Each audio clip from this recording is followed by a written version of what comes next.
To our channel. இன்றைக்கி என்ன recipe அப்படின்னா பச்சைப்பயிறு தோசை தான். எப்படி செய்யுதுன்னு பார்த்துடலாமா?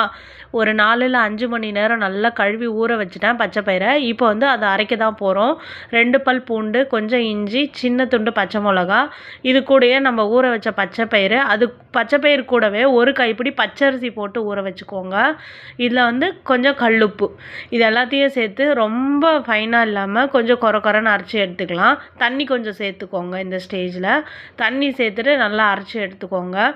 இந்த அளவு மசியாக இருந்தால் மட்டும் போதும், ரொம்ப ஃபைனலாக இருக்க தேவையில்ல. இந்த அளவு இருந்தால் போதும். பாருங்கள் எப்படி கையில் நரன்னு இருக்குது பாருங்கள், அவ்வளோதான்.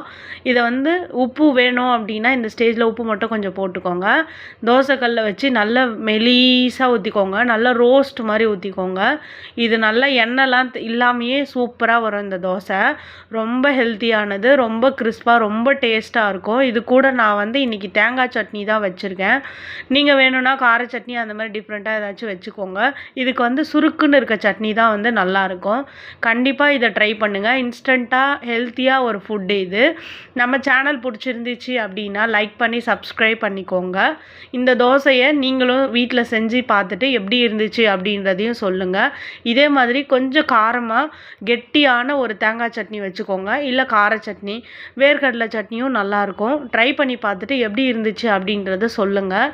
இதோ பாருங்கள், சூடாக என்ஜாய் பண்ணி சாப்பிட்டோம். தேங்க்யூ.